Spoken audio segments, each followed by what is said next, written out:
Chacune, à chacun.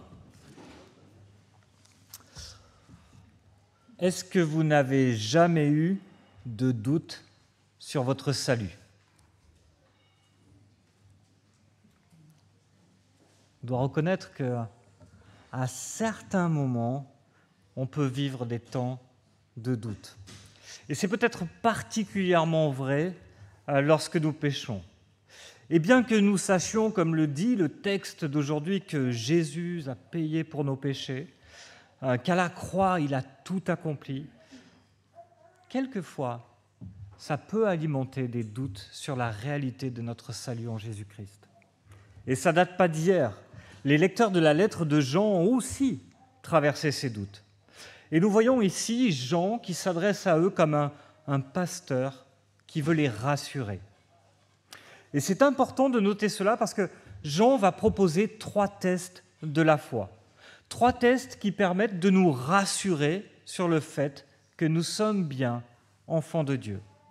Mais ces 3 tests n'ont pas vocation à disqualifier des non-chrétiens, mais bien à rassurer ceux qui se croient enfants de Dieu, mais qui traversent des doutes. Il y avait des faux enseignements qui circulaient parmi les lecteurs de Jean. Un de ces faux enseignements était que on peut connaître Dieu, être sauvé et continuer de vivre dans le péché. Et puis il y avait un autre faux enseignement qui était que lorsqu'on devient chrétien, on devient sans péché, on ne commet plus de péché. Et le problème, c'est que si ces 2 affirmations sont fausses, comment est-ce que nous pouvons avoir l'assurance de notre salut? Et si on n'a pas l'assurance de notre salut, comment est-ce qu'on peut vivre avec joie la vie chrétienne? Comment est-ce qu'on peut accepter les défis, les épreuves, si on n'est pas ancré fortement dans notre salut, dans notre espérance? Comment on peut avancer sans crainte, sans anxiété dans les épreuves, mais aussi vers la mort, si on n'a pas la certitude d'être sauvé?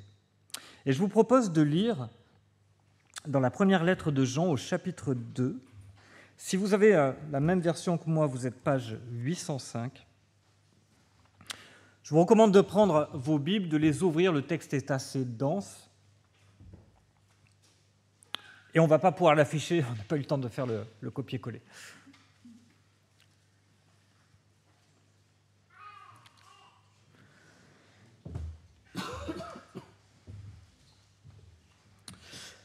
Mes petits enfants, je vous écris cela afin que vous ne péchiez pas. Mais si quelqu'un a péché, nous avons un défenseur auprès du Père, Jésus-Christ le juste. Il est lui-même la victime expiatoire pour nos péchés, et non seulement pour les nôtres, mais aussi pour ceux du monde entier. Si nous gardons les commandements de Christ, nous savons par là que nous l'avons connu. Celui qui prétend l'avoir connu alors qu'il ne garde pas les commandements est un menteur, et la vérité n'est pas en lui. Mais l'amour de Dieu est vraiment parfait en celui qui garde sa parole. C'est à cela que nous reconnaissons que nous sommes en lui. Celui qui affirme demeurer en Christ doit aussi vivre comme lui-même a vécu. Frères et sœurs, ce n'est pas un commandement nouveau que je vous écris, mais un commandement ancien, celui que vous avez reçu depuis le début. Ce commandement ancien, c'est la parole que vous avez entendue dès le commencement. Toutefois, c'est aussi un commandement nouveau que je vous écris. Sa nouveauté se vérifie en lui et en vous, car les ténèbres se dissipent et la vraie lumière brille déjà. Celui qui prétend être dans la lumière tout en détestant son frère est encore dans les ténèbres.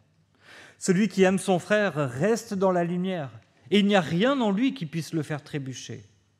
En revanche, celui qui déteste son frère est dans les ténèbres. Il marche dans les ténèbres, sans savoir où il va, parce que les ténèbres ont aveuglé ses yeux. Je vous écris, petits enfants, parce que vos péchés vous sont pardonnés à cause de son nom. Je vous écris, Père, parce que vous connaissez celui qui est dès le commencement. Je vous écris, jeunes gens, parce que vous avez vaincu le mauvais. Je vous écris, petits enfants, parce que vous connaissez le Père. Je vous ai écrit parce que vous connaissez celui qui est dès le commencement. je vous ai écrit, jeunes gens, parce que vous êtes forts, que la parole de Dieu demeure en vous et que vous avez vaincu le mauvais.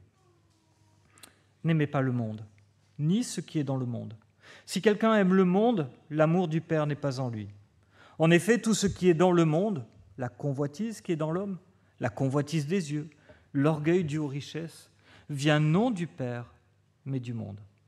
Or, le monde passe, sa convoitise aussi, mais celui qui fait la volonté de Dieu demeure éternellement. Donc, dans cette lettre, Jean nous aide à avancer dans une pleine conviction de notre salut en Jésus-Christ. Et pour cela, il nous propose 3 tests. Le premier test, c'est un test du caractère ou du comportement. Les chrétiens connaissent une transformation de leur caractère et de leur comportement pour ressembler à Christ. Il s'agit d'un changement qui est observable dans leur manière de vivre. Premier test, le test du caractère ou du comportement. Le deuxième test est un test relationnel. Les chrétiens deviennent des personnes aimantes et compatissantes. Aimer son prochain est une preuve tangible que l'on est dans la lumière, que l'on connaît Dieu.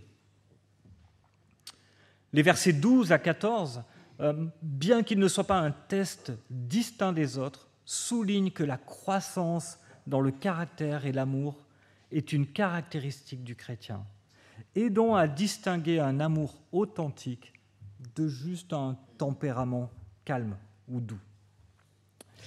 Troisième test, le test doctrinal. Ce test n'est pas dans le texte d'aujourd'hui, on le verra une prochaine fois. Je le mentionne juste au passage. L'adhésion à la vérité. Le chrétien doit croire et reconnaître une vérité fondamentale concernant Jésus-Christ. Jean dit que celui qui ne reconnaît pas Jésus le Christ, Jésus le Messie, est un menteur et un antichrist. Il renie ainsi le Père et le Fils. 3 tests, le comportement, les relations et la doctrine qui soutient tout cela. Aucun de ces tests n'est dissociable. On ne peut pas dire, c'est bon, j'ai eu le 1 et le 2, le 3, tant pis. On ne peut pas dire, j'ai eu le 1 et le 3, le 2, c'est pas si grave. Les 3 tests vont ensemble. Être chrétien, c'est vivre une transformation dans son caractère, dans ses relations, avec une saine doctrine. Pourquoi est-ce que Jean veut nous rassurer ? Bien parce qu'on peut être un vrai chrétien, mais à cause des soucis, à cause des échecs que l'on peut rencontrer dans l'un ou l'autre de ces domaines, nous perdons l'assurance de notre salut. On peut être un enfant de Dieu, mais ne pas en faire l'expérience de la joie qu'il y a d'avoir Dieu pour Père. Mais si vous pouvez répondre oui avec plus ou moins de force à ces questions, vous pouvez ce matin être assuré de votre salut et de votre statut d'enfant de Dieu. Être chrétien se manifeste de manière concrète par notre volonté d'obéir à Dieu et nos affections similaires à celles de Jésus. Et je vais aborder le premier test, le test du comportement.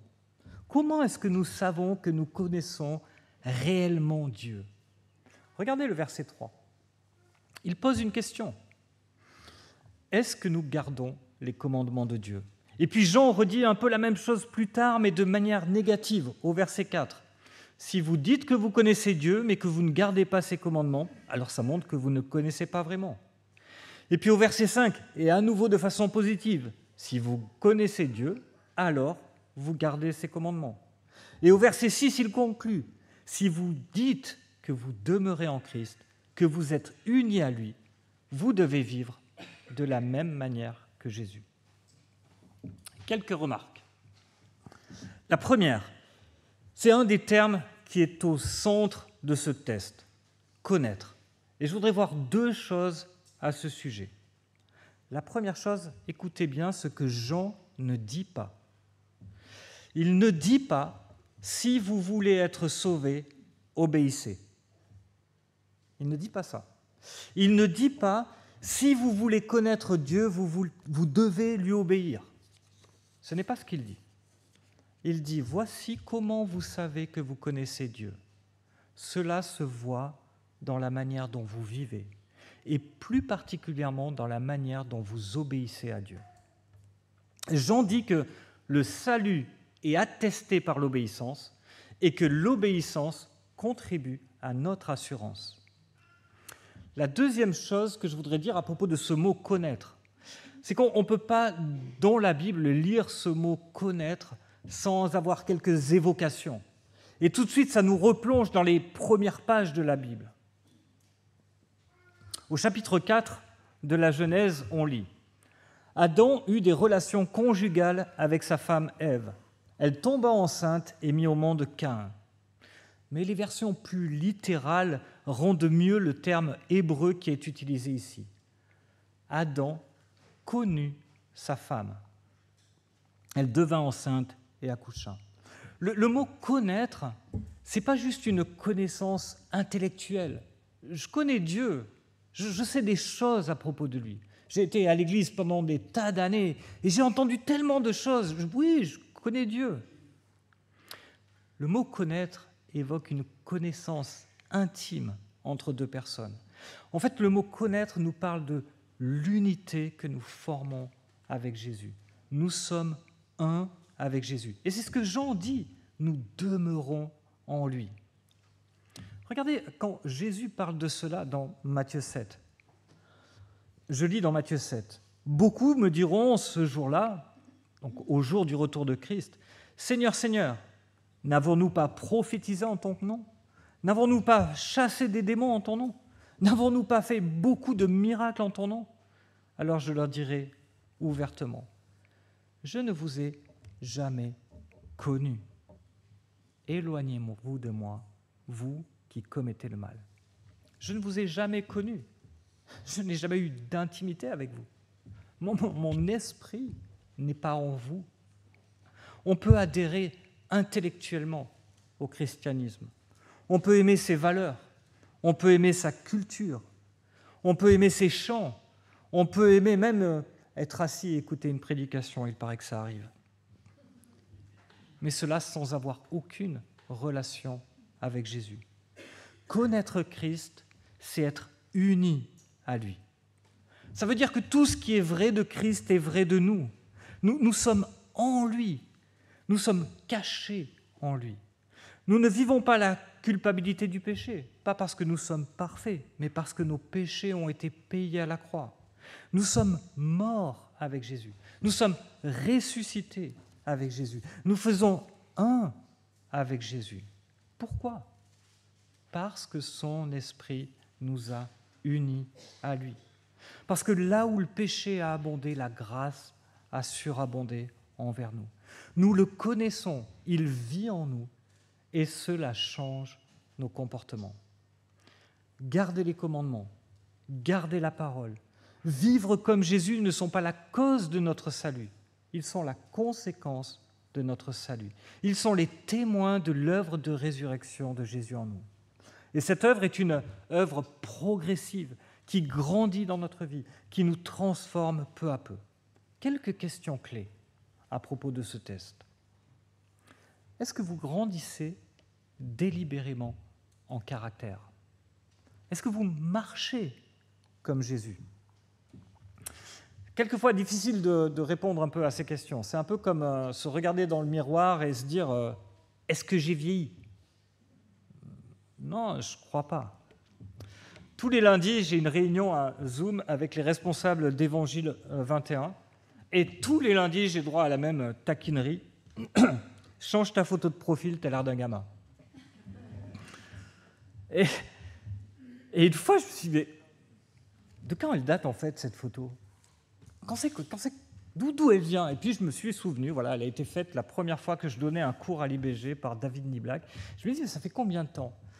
Ouais, ça fait juste 5-7 ans. Mais il y a 5-7 ans, je n'avais pas beaucoup de cheveux blancs.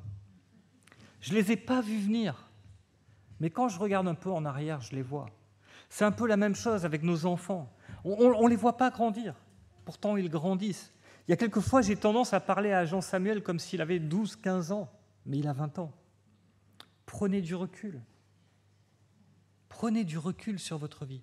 Qu'est-ce qui a changé? Parlez avec ceux qui vous entourent. Ils vous diront peut-être que vous avez des cheveux blancs. Êtes-vous moins irritable? Êtes-vous plus patient? Moins craintif? Plus compatissant? Êtes-vous plus paisible, plus joyeux qu'avant? Ou est-ce qu'au contraire, vous vous endurcissez dans votre caractère? On ne sera jamais parfait sur cette terre. Si vous recherchez une obéissance parfaite pour répondre à ce test, alors personne, aucun d'entre nous ne réussira jamais ce test. Mais par la grâce, Dieu travaille toujours à une certaine obéissance, à un certain amour, pour l'obéissance dans la vie de ceux qui disent être ses disciples. Peut-être, et même je devrais dire, je sais que certains luttent ici avec un manque d'assurance dû à l'imperfection de leur vie, dû à leur difficulté à lutter contre certains péchés qui leur collent à la peau. Et Jean dit, je ne vous demande pas une obéissance parfaite à la parole de Dieu comme test. Je vous demande de regarder dans votre cœur et de répondre à cette question. Aspirez-vous vraiment à obéir à la parole de Dieu? Avez-vous ce désir dans votre cœur de devenir meilleur? Avez-vous ce désir de ressembler de plus en plus à Jésus-Christ? C'est vrai, ce n'est pas parfait. C'est vrai qu'il y a des choses qui traînent, des choses qui sont dures. Mais est-ce qu'au fond de votre cœur, vous avez cette pensée? Je voudrais être meilleur. Je voudrais être différent. Deuxième test. Le test de l'amour. Jean propose un deuxième test qu'on peut décliner en deux parties. La première partie, c'est ce que le chrétien aime, dans les versets 7 à 11. Et la deuxième, c'est ce qu'il n'aime pas, dans les versets 15 à 17. Regardez avec moi les premiers versets. Il y a une apparente contradiction dans les versets 7 et 8. Regardez ce qu'il dit. Ce n'est pas un commandement nouveau, mais un commandement ancien.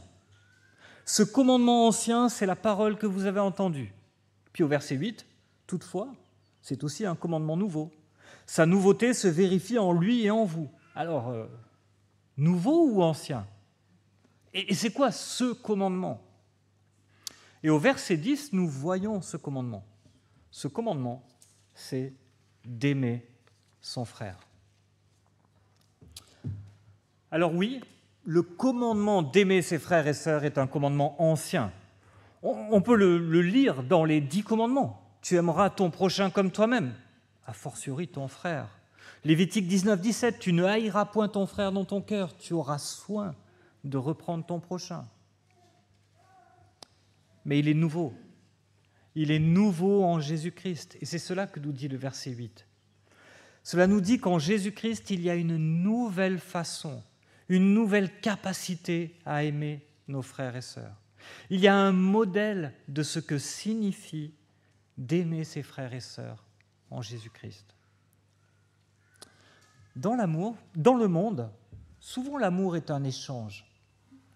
En fait, l'amour aime, mais il attend quelque chose en retour. Je t'aime et tu m'aimes. Je t'aime et tu me valorises. Je t'aime et tu me fais du bien. Et tant que le retour est là, je continue de t'aimer. J'ai besoin que tu m'aimes pour continuer de t'aimer. Je t'invite une fois. Je t'invite 2 fois. Je t'invite 3 fois. Parce que je t'aime. Parce que la Bible dit qu'il faut aimer. Mais si jamais tu ne m'invites pas en retour, je me pose des questions. Est-ce que ça vaut le coup? Est-ce que cette personne apprécie que je l'invite?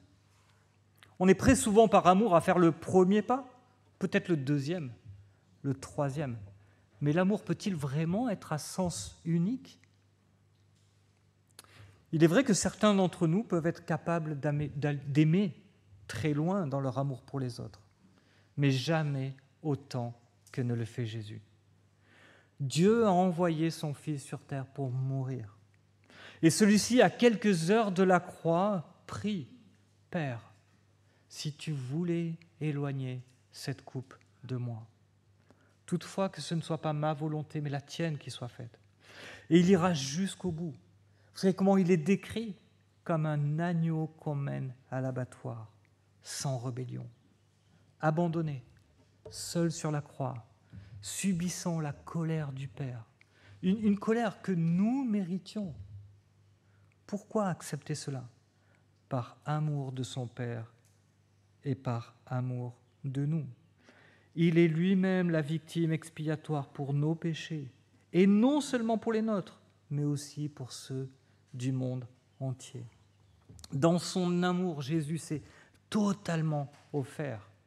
Et nous avons là un modèle de l'amour parfait. Et Jean dit là quelque chose de très fort. Il dit sa nouveauté se vérifie en lui et en vous, car les ténèbres se dissipent et la vraie lumière brille déjà. Si on comprend vraiment ce que Christ a fait pour nous à la croix, cela nous donne une force nouvelle, une motivation nouvelle, une envie nouvelle d'aimer ceux qui nous entourent. Et Jean dit que nous ne pouvons pas prétendre être dans la lumière, nous ne pouvons pas prétendre être unis à Jésus-Christ si nous n'aimons pas ceux qu'il aime. Il dit qu'il est impossible de détester nos frères et sœurs tout en affirmant que nous sommes chrétiens. Il dit aussi que celui qui aime son frère reste dans la lumière et qu'il n'y a rien en lui qui puisse le faire chuter. Comment comprendre cela ? Peut-être un essai. L'amour entre frères et sœurs nous appelle au courage et à la transparence. L'amour entre frères et sœurs nous appelle au courage et à la transparence. L'idée ici, c'est sans doute que l'amour nous protège les uns les autres. Nous pouvons être en sécurité, parler de nos fautes, de nos péchés, y compris les plus durs, parce que nous sommes aimés. Et nous pouvons entendre les fautes des autres, les péchés des autres, y compris les plus durs, parce que nous les aimons. Et ainsi, nous restons ensemble dans la lumière. Nous avons besoin de cela, pourquoi ? Parce que le péché nous aveugle, il nous isole, il nous ment. Quelques questions que l'on peut se poser à propos de ce texte. La première, avons-nous des bonnes relations avec nos frères et sœurs ? Je me souviens plus vraiment du contexte, mais je me souviens d'une interview et je me souviens du visage de cette dame qui m'avait marqué. Son fils était un criminel. Et puis un criminel, un vrai gars horrible, quoi. Impensable, inconcevable. Et elle disait « Je déteste ce qu'il fait. Je trouve ça immonde, inconcevable, mais c'est mon fils. Et il sera toujours mon fils, quoi qu'il arrive. » Cet amour, cet appel à l'amour nous appelle à nous demander: considérons-nous nos frères et sœurs pour ce qu'ils sont en Jésus, des bien-aimés pour qui Jésus s'est offert? Avons-nous ce lien unique avec eux comme cette mère qui ne peut pas renier son fils? Est-ce que nous pouvons renier ceux pour qui Jésus-Christ a donné sa vie? Marchons-nous réellement dans la lumière? Est-ce que nous réussissons le test de l'amour fraternel dans notre vie quotidienne? Je l'ai dit, le chrétien est défini par ce qu'il aime, mais il est aussi défini par ce qu'il n'aime pas. Et à partir du verset 15, nous lisons « N'aimez pas le monde ». Et là encore, on est peut-être un peu étonné quand on lit ça, surtout de la part de Jean. Jean n'est-il pas celui qui a écrit que Dieu a tant aimé le monde? Et maintenant, il nous dit Dieu a tant aimé le monde et toi, n'aimes pas le monde. Qu'est-ce que le monde? C'est quoi le monde? Dans la bouche de Jean, c'est en général le système humain qui s'oppose à Dieu, qui vit sans Dieu, qui est en rébellion avec Dieu. Le monde s'oppose à Dieu et Dieu l'aime. Il a compassion de lui. Le monde s'oppose à Dieu et nous n'avons pas à l'aimer. Ici, il veut dire que nous n'avons pas à aimer son mode de vie, son système de pensée, sa manière d'agir. Et comment on le sait ? Parce qu'il le présente sous 3 aspects. À quoi ressemble ce système ? À quoi ressemble ce monde ? La convoitise de la chair, la convoitise de la vie, des yeux et l'orgueil de la vie. La convoitise de la chair, ça correspond à tous les mauvais désirs de l'homme sans Dieu. Pas seulement les mauvais désirs sexuels, mais aussi dans la parole, on va en trouver multiples. Les excès de table, l'abus d'alcool, la paresse, l'amertume, la jalousie, la méchanceté, et je pourrais continuer longtemps. Mais quand on les liste, on a des excès de bonnes choses, comme la table ou même l'alcool, qui peuvent être des bonnes choses. On trouve des bonnes choses qui sont déviées du cadre dans lequel Dieu les a données, comme la sexualité, qui est un cadeau de Dieu, mais que l'on peut pervertir. Mais on peut penser aussi au mariage, à la réussite professionnelle. On peut aussi penser à la famille, qui sont des beaux cadeaux de Dieu, mais que l'on peut pervertir.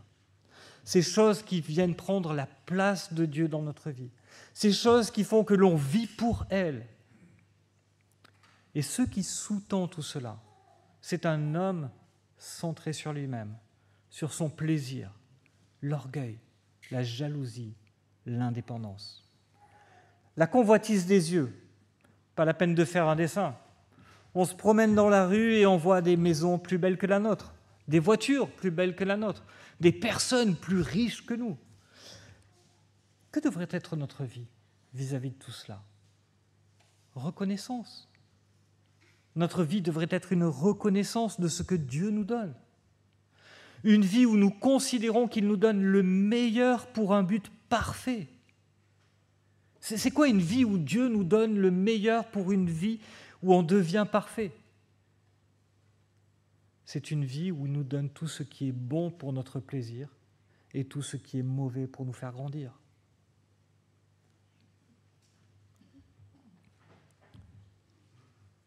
Est-ce que vous vous êtes déjà dit « je serais plus heureux si j'avais… » 3 points de suspension. Je serais plus heureux si j'avais… Et Dieu dit « tu serais bien moins heureux si tu avais. » Parce que mon bonheur, je le construis pour l'éternité. L'orgueil de la vie. L'orgueil de la vie, c'est l'idée de nous confier en nous-mêmes, en nos propres forces, notre compétence, notre intelligence, de trouver notre sécurité dans tout ce que cela peut nous apporter, richesse, travail valorisant, etc. Pourquoi ne pas aimer ces choses ? C'est vrai finalement, pourquoi ne pas aimer ces choses ?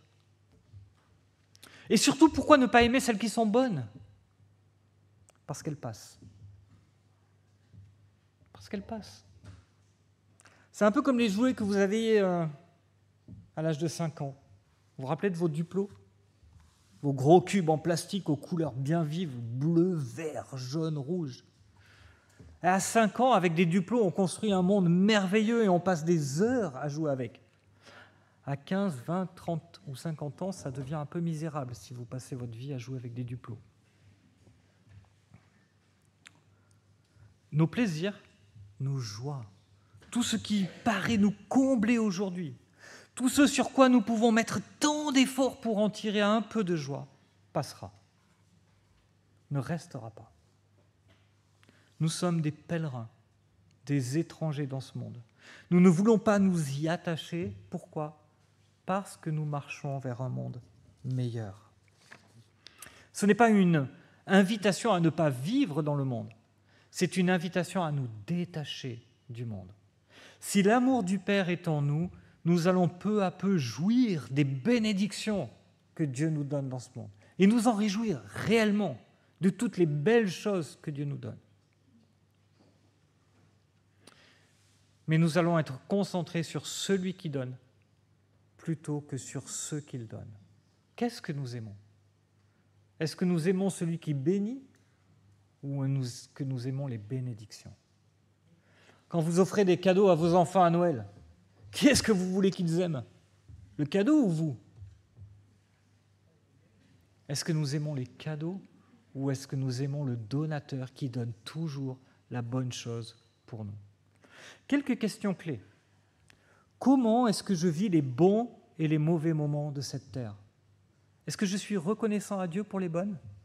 Et est-ce que je suis confiant dans les mauvaises que Dieu travaille pour me préparer pour le ciel, afin que je demeure éternellement? C'est ce que dit Jean. Je demeure éternellement. Pensez une seconde à votre vie. Est-ce que votre vie, vous la considérez comme la bonne chose que Dieu veut pour vous préparer un avenir éternel? Ou est-ce que vous êtes aigri, amer, rempli d'amertume, de ce que vous n'avez pas, de ce que vous auriez aimé, des difficultés que vous rencontrez dans votre vie? Et pour conclure, je voudrais revenir sur quelques versets que j'ai laissés de côté. Je vous ai dit que Jean avait l'intention de rassurer. Il n'est pas du tout en train de dire si vous péchez, c'est que vous n'êtes pas chrétien. Si vous n'êtes pas parfait, c'est que vous n'êtes pas chrétien. Si vous avez du mal dans certains domaines, c'est que vous n'êtes pas chrétien. Et en même temps, ce n'est pas non plus un mode d'emploi pour devenir chrétien. Des choses à faire qui nous permettraient de devenir chrétien. Ou pour évaluer notre voisin qui se dirait non chrétien. Jean s'adresse à des frères, des sœurs dans la foi. Et il s'adresse avec eux avec beaucoup d'affection. Et dans ces quelques versets, il utilise 3 expressions. Petits enfants, pères et jeunes gens. Il me semble que par là, il est en train de nous montrer que la vie chrétienne est un chemin, que nous ne sommes pas tous au même stade, et que ce que nous devons vraiment regarder, c'est la direction qu'est en train de prendre notre vie. Un homme mature pourrait être disqualifié dans sa foi par des éléments qui ne disqualifieraient pas un jeune dans sa foi. Un homme mature pourrait être disqualifié dans sa foi par des choses qui ne disqualifieraient pas un jeune dans sa foi. Jean ne s'adresse pas aux 3 de la même façon. Aux petits-enfants, qu'est-ce qu'il dit? C'est plus jeune dans la foi. Il les rassure. Il leur dit, vos péchés sont pardonnés. Vos péchés sont pardonnés pas à cause de ce que vous faites, pas à cause de ce que vous êtes, mais à cause de Jésus et de son œuvre. Aux petits-enfants, il les rassure. Oui, nous avons péché, nous péchons et nous pécherons. Même si nous répondons oui à ces 3 tests, la sanctification, l'œuvre de Dieu est progressive dans notre vie. Mais tout le tout début de notre vie, la première chose dont nous jouissons dans la vie chrétienne, c'est du pardon. Et il ajoute que nous connaissons le Père. Nous avons une relation avec lui. Nous pouvons lui faire confiance pour cette vie que nous avons à mener. Et puis il écrit au Père. Et 2 fois il répète, il dit, vous connaissez celui qui est dès le commencement. Et quand on est père dans la foi, qu'on est un peu plus âgé, on doit savoir que la vie chrétienne n'est pas paisible. Mais peut-être qu'aussi, peu à peu, avec le temps, on a accumulé des doutes. Dieu ne nous a pas répondu pour nos enfants pour qui on prie depuis si longtemps, ou pour une maladie. Nous avons des personnes qui nous ont fait du mal ou qui nous font du mal. Et Dieu, il semble absent. Nous croyons, mais la vie chrétienne devient pesante avec le temps.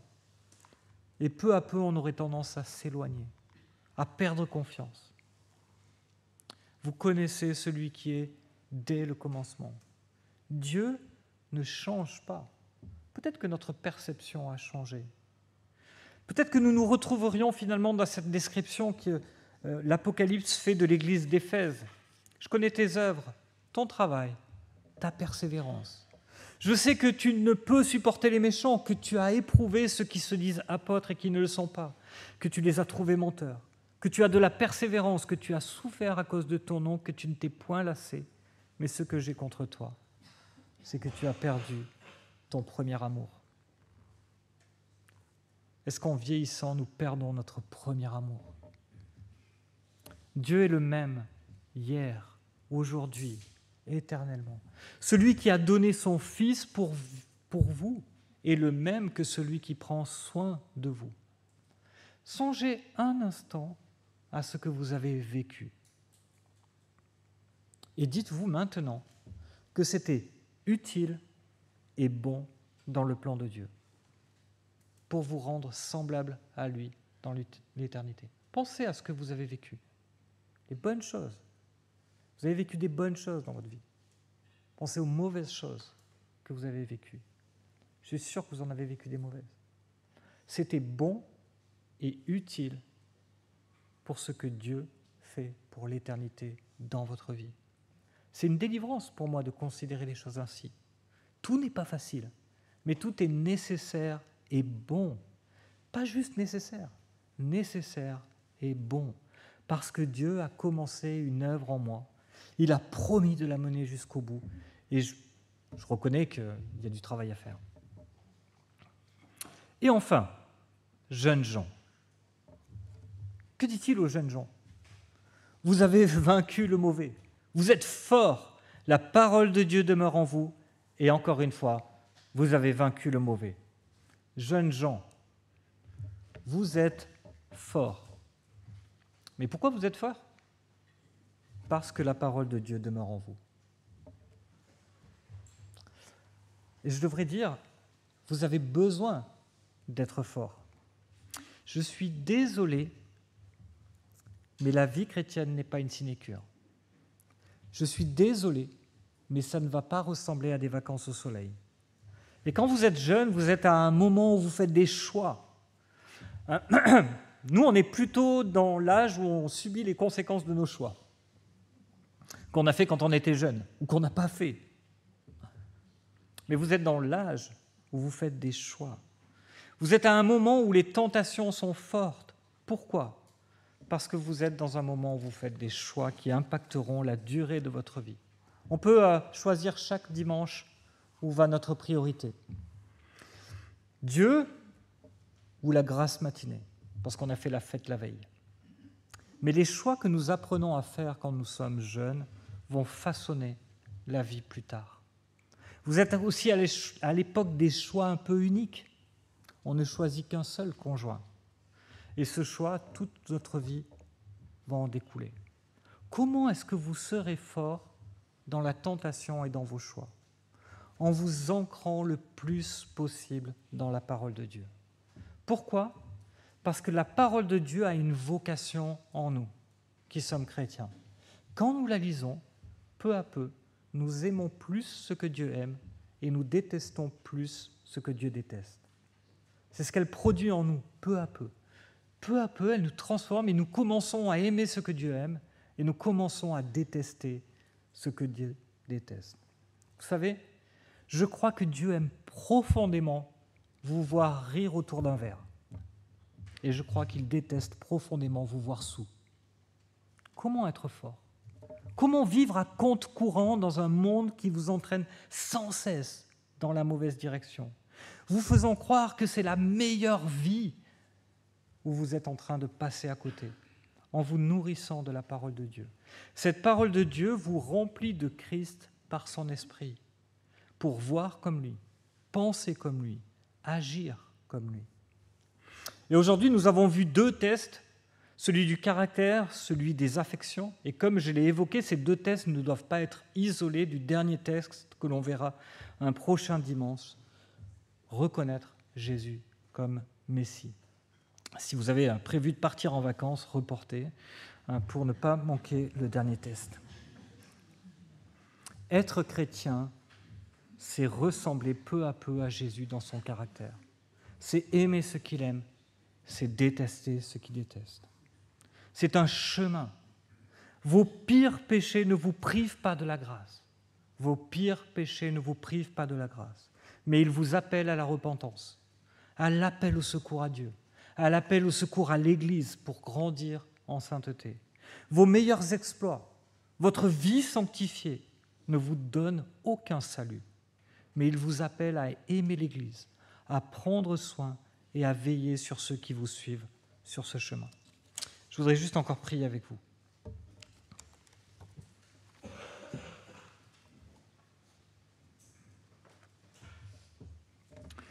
Notre Dieu, notre Père, on ne peut que te louer pour avoir envoyé Jésus, mourir à notre place sur cette croix.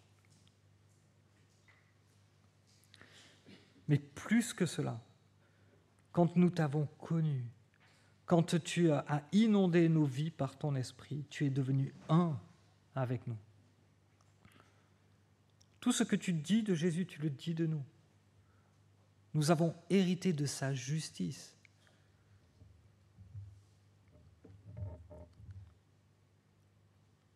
Et peu à peu dans cette vie, par l'Église, par la parole, Jésus grandit en nous, par ton esprit. Et peu à peu, nous apprenons à vivre comme toi, à avoir un comportement qui change, à avoir des sentiments qui changent. Nous apprenons à avoir une vie où l'on pourrait te reconnaître un peu, de plus en plus. Et nous apprenons aussi à aimer ce que tu aimes, nos frères et sœurs pour qui tu as donné ta vie. Nous apprenons aussi à détester ce que tu détestes, ce monde qui te rejette, ce monde centré sur lui-même, ce monde qui ne pense qu'à son plaisir maintenant. Nous voulons avoir une autre espérance pour un monde meilleur. Et nous te prions que peu à peu, dimanche après dimanche, semaine après semaine, au fur et à mesure que nous lisons ta parole, nous puissions grandir, devenir semblables à toi. Te prions aussi que, grandissant, nous soyons capables d'accompagner ceux qui sont plus jeunes dans la foi, de les accueillir là où ils en sont, d'être plus vigilants sur la direction qu'ils prennent dans leur vie, plutôt que sur l'état de fait à un moment donné. Nous reconnaissons en regardant dans le passé que nous ne sommes pas ce que nous étions. Mais nous reconnaissons aussi en regardant l'avenir que nous ne sommes pas encore ce que nous devrions être. Nous cheminons et nous voulons le faire ensemble. Aide-nous à nous aimer, aide-nous à nous entraîner, aide-nous à nous confesser les uns les autres, aide-nous à nous encourager les uns les autres, aide-nous à grandir ensemble pour qu'ensemble nous soyons à ton image sur cette terre. Au nom de Jésus-Christ. Amen.